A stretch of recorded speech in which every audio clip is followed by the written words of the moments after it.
Alors, pour tout vous dire, je me suis posé des questions. Ouais, moi, je me suis remis en cause, j'ai même failli prendre un coach. C'est très à la mode de prendre un coach. Un peu comme de ne plus savoir, tu sais, si tu es un homme ou une femme. Et puis, mon bon sens campagnard, tu vois, a repris le dessus et j'ai posé mes coronesses sur la table. Non, ça ne vient pas de moi. Les audiences le prouvent puisqu'ils sont toujours derniers ou avant-derniers de la TNT. Les émissions automobiles produites par RMC Découverte sont toutes plus nulles les unes que les autres.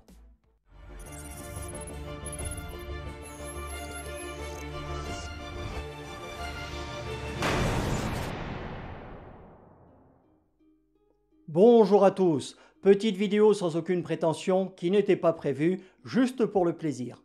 Ce dimanche, je suis tombé tout à fait par hasard sur Mécanique hors norme, le grand test. Waouh! Rien que le titre, ça claque. Puis j'ai vu François Alain et Denis Le Priol, tu sais, le gars de Jeep Village, et pour tout vous dire, eh bien ça a brusquement calmé mon enthousiasme. Je vais pas le lâcher le pépère, il a intérêt à me ramener la tourelle. Oui, chef. Ma mission prioritaire, c'est que tu deviennes aimable. Ça c'est pas gagné. Mais bon, comme je sais que vous aimez bien avoir mes retours sur ces émissions et que ça permet à certains de se défouler dans les commentaires en m'insultant, eh bien, j'ai quand même regardé. Comment? Non, pas tout, t'es fou. J'allais pas me taper 4 heures de cette daube. 20 minutes, ça a déjà été compliqué, mais bon, que ne ferais-je pas pour vous?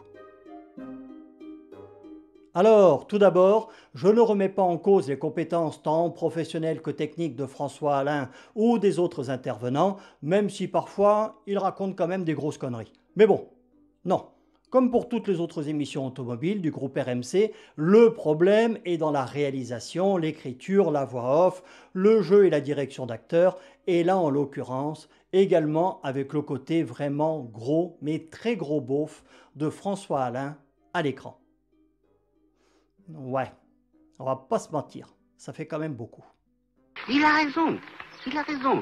Alors, dans la vraie vie, je suis persuadé que c'est un garçon charmant, mais tout comme les mécanos dans Vintage Mécanique depuis quelques saisons, et il en fait des tonnes et des tonnes. L'émission est carrément irregardable.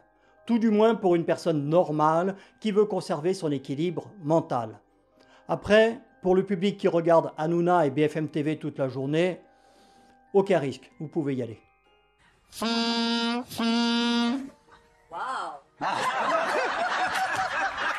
C'est pas le bruit de mon anus, hein, what the fuck. Plus sérieusement, qu'est-ce que je reproche à cette émission? L'idée et la trame sont bonnes, certaines informations techniques sont intéressantes, mais entre les intervenants qui jouent faux et en font des tonnes dans la beaufitude, la voix off qui est puante, les effets spéciaux directement issus d'un logiciel de montage à 50 balles, la réalisation et le montage qui sont faits avec les pieds, comme je l'ai déjà dit, je pense qu'il y a un concours interne chez eux, oui, chez RMC Découverte, qui récompense la pire émission. Et après Voiture à vendre, avec Maxime Lepicier, pour être honnête, je ne pensais pas qu'il pourrait aller plus bas. Mais justement, c'est ça la force du groupe RMC, être capable de nous surprendre encore et toujours plus. Dommage que ce ne soit pas dans la qualité. Salut à tous!